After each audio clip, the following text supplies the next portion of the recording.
ஒன்றிய நகர பேரூர் கழக செயலாளர் அணியினுடைய நிர்வாகிகள் கூட்டத்திற்கு தலைமை தாங்கி நடத்திக் கொண்டிருக்கிற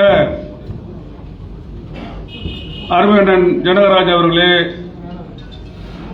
வரவேற்புரையாற்றிருக்கிற எனது அன்பிற்குரிய அண்ணன் நகராட்சியுடைய செயலாளர் சக்கரை அவர்களே, நிகழ்ச்சியிலே கலந்து கொண்டிருக்கிற மாவட்ட துணை செயலாளர் தயா இளந்தரன் அவர்களே, தீர்மானங்களை வாசித்திருக்கிற ஒன்றிய நகர பேரூர் கழகத்துடைய செயலாளர்களே,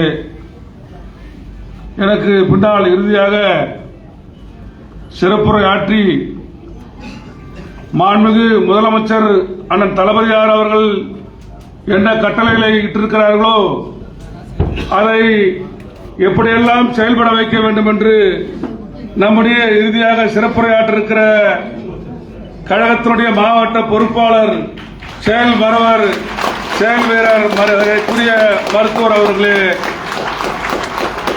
அனைவருக்கும் என்னுடைய முதற்க நன்றி கலந்த வணக்கத்தை நான் தெரிவித்துக் கொள்கின்றேன்.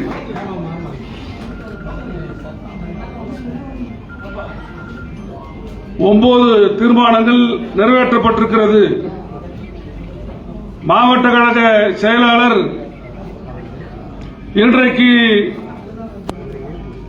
மாவட்ட கழகத்தினுடைய செயலாளர் கூட்டத்தில் எடுக்கப்பட்ட முடிவுகளுக்கு ஏற்ப 2026 தேர்தலில் திராவிட முன்னேற்ற கழகம் இந்த 2 தொகுதிகளில் வென்றாக வேண்டும் என்பதற்கு எப்படி செயல்பட வேண்டும் என்கின்ற கருத்துக்களை எல்லாம் இங்கே மாவட்ட கழக செயலாளர் எடுத்து வைக்க இருக்கிறார்கள். நம்முடைய முதலமைச்சர் அவர்கள் மத்திய அரசாங்கம் நம்மளை ஒருபுறம் பழிவாங்கிக் கொண்டே இருக்கிறது. அந்த கவர்னருக்கு அனுப்பிய 10 தீர்மானங்களும் உச்சநீதிமன்றத்திலே எடுத்து சென்று அந்த 10 தீர்மானங்களும் செல்லுபடி ஆகும் என்று தீர்ப்பளித்த நீதிபதிகளுக்கு நாம் முன்படியே நன்றி சொல்லியாக வேண்டும். மக்களாட்சி, மாண்புக்குரிய மக்களாட்சியினுடைய பிரதிநிதிகள் முக்கியமா அல்லது ஆளுநர் முக்கியமா என்கின்ற வருகின்ற போது அந்த 2 நீதிபதிகள் அளித்த தீர்ப்பு இந்தியாவிற்கே வழிகாட்டியாக இருக்கிறது என்றால் அதற்கு காரணம் நம் முதலமைச்சர் அண்ணன் தளபதியார் அவர்கள்தான். இது ஒரு சரித்திரம் வாய்ந்த தீர்ப்பு. ஆளுநர் இன்றைக்கு வரலாம், போகலாம், எல்லாம் செய்யலாம். தளபதி அவர்கள் பேசுகின்ற போது சொன்னார்கள், ஜனாதிபதி செய்கின்ற வேலையை அல்லது பிரதமர் செய்கின்ற வேலையை ஜனாதிபதி செய்தால் விட்டுவிடுவார்களா என்று இப்போது சமீபத்தில் தலைவர் அவர்கள் கேள்வியை எழுப்பினார். இந்திய அரசியல் சட்டம் என்பது இந்திய அரசியல் சட்டம் டாக்டர் அம்பேத்கரால் ஏற்றப்பட்ட அந்த சட்டத்தை பின்பற்ற வேண்டும் என்பதுதான் இந்த நாட்டுடைய விதி சட்டம். அதை மீறி யார் செயல்பட்டாலும் அவர்களுக்கு நீதிமன்றம் இன்றைக்கு கொடுத்திருக்கிற தீர்ப்பு தான்.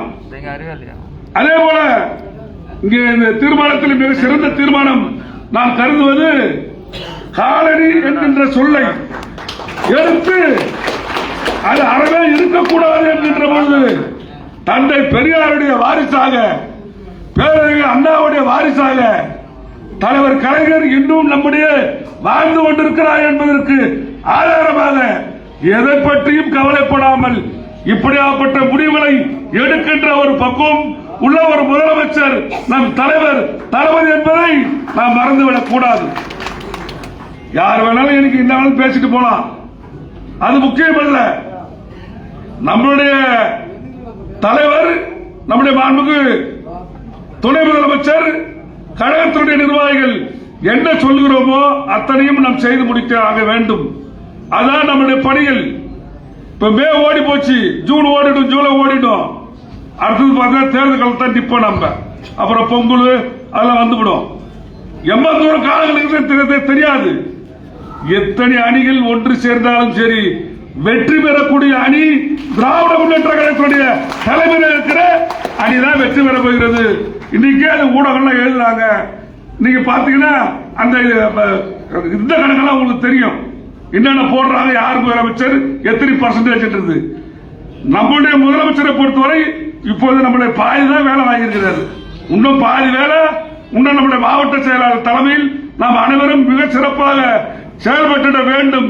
என்ன கட்டளையிடுகிறோ மாவட்ட கழகம் அதற்கு நாங்கெல்லாம் உறுதுணையாக இருந்து செயல்படுவதற்கு நாங்கெல்லாம் தயாராக இருக்கிறோம் என்பதை தெரிவித்து விடைபெறுகிறேன்.